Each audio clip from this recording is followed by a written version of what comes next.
نبی کریم علیہ السلام نے فرمایا میں معراج کی رات گزرا، یہ سنی کان کھول کے سنے، دل کھول کے، صحیح مسلم کی حدیث، فرمایا میں معراج کی رات گزرا تو حضرت موسیٰ اپنی قبر میں کھڑے ہو کے نماز پڑھ رہے تھے۔ حضرت موسیٰ اپنی قبر میں، بولے سارے، اپنی قبر میں، حضرت موسیٰ اپنی قبر میں کھڑے ہو کے، اب آؤ حضرت سعید بن مسیب تابعی ہیں، صحابہ کے شاگرد ہیں، وہ کہتے ہیں جب یزیدی فوجوں نے مدینے پر حملہ کیا اور یزید کا مقرر کردہ امام آیا تو صحابہ کرام مسجد نبی چھوڑ گئے، 3 دن تک مسجد میں نماز، کہا ہم یزیدی امام کے پیچھے نماز نہیں پڑھیں گے۔ مدینے پہ حملہ ہوا، مکے پہ حملہ ہوا، حضرت سعید بن مسیب کہتے ہیں میں دیوانہ بن کے، مجنون بن کے اندر گھس گیا، یزیدی فوجیں سمجھی میں دیوانہ ہوں، شاید پاگل ہوں، مجھے انہوں نے تکلیف کوئی نہ دی۔ فرماتے میں نبی پاک کی قبر کے ساتھ ٹیک لگا کے بیٹھا تھا، زور کا وقت ہوا تو میں رونے لگ گیا، اب میں نماز کیسے پڑھوں گا، اذان کا کیسے پتہ چلے گا؟ آپ فرماتے ہیں مجھے اللہ کی عزت کی قسم، جب اذان کا وقت ہوا تو نبی پاک کی قبر سے اذان کی آواز آنے لگی۔ فرماتے ہیں جب جماعت کا وقت ہوا تو حضور کی قبر سے اقامت کی آواز آئی، پھر جماعت کی آواز آئی، اور میں نے اپنے نبی کے پیچھے زور کی نماز ادا کی، حضور کے پیچھے۔ حضرت موسیٰ اپنی قبر میں نماز پڑھے اور میرے رسول تو قبر میں جماعتیں کراتے ہیں،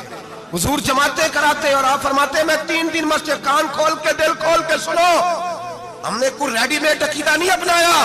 ہم کوئی دائیں بائیں سے پکڑ کے نہیں لے آئے کہ وہ فلاں آیا تھا بہت بڑا، اس نے جبہ کبہ پہنا تھا تو اس کے پیچھے لگ گئے۔ ہم کسی کو نہیں مانتے، ہم تو مانتے ہیں رسول اللہ کے غلاموں کو، ہم تو مانتے ہیں صحابہ کو۔ ہمیں حضرت سعید بن مسیب بتا گئے ہیں کہ جو کہے تجھ کو مردہ وہ مردہ ہے واللہ، تو زندہ ہے واللہ، تو زندہ ہے واللہ، تو زندہ ہے واللہ، میری چشم عالم سے چھپ جانے والے میرے رسول کریم صلی اللہ علیہ وسلم نے فرمایا موسیٰ اپنی قبر میں کھڑے ہو کے نماز پڑھ رہے تھے۔ حضرت موسیٰ اگر زندہ ہے تو جو موسیٰ کے بھی امام ہے، جو جناب موسیٰ کے بھی، ایسے ہی فٹافٹ ہم پہ تو کسی کا روب طاری نہیں ہوتا، اتنی موٹی جلدیں لوگ کتابوں کی دے جاتے ہیں، کہتے ہیں پڑھو جی کی لکھے ہے، میں کہ اصل میں اس کے دل میں پیار نہیں،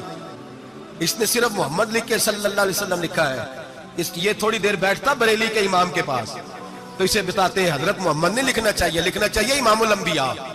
سرور کون و مکان، تاجدار حال عطا، لکھنا چاہیے مشکل کشا، حاجت روا، حبیب خدا محمد مصطفیٰ صلی اللہ۔ تمہیں تو نام نہیں ڈھنگ سے لکھنا آتا، تم مصطفیٰ کی بات کیا کرو گے، تمہیں کیا خبر؟ میلاد کی بات آئے تو جائز نہیں، معراج کی بات آئے تو کہتے ہیں خواب میں ہوئی تھی، کیا پوگز ہے،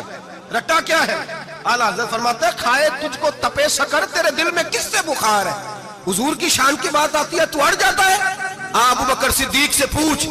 ابو جہل نے آ کے کہا تیرا رسول کہتا ہے میں 18,000 سال کا سفر 1 منٹ میں طے کر آیا ہوں، زمین جنت دوزخ ہر شے دیکھ آیا، ابو جہل کہہ رہا ہے۔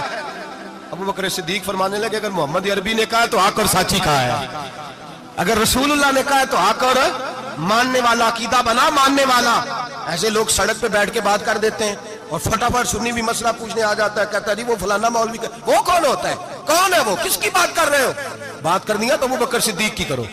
عثمان غنی کی کرو، مولا علی کی کرو، انس بن مالک کی کرو، طلحہ اور زبیر کی کرو۔ ہم کسی دائیں بائیں والے شخص کی بات نہ کرتے ہیں نہ سنتے، ہم پہ نہیں کسی بندے کا روب طاری ہوتا، کہ چل دوڑ جا، ہم تجھے کیا سمجھتے ہیں؟ ہم تو سمجھتے ہیں اس کو جس کی بات سے رسول اللہ کی پیار کی خوشبو آتی ہے۔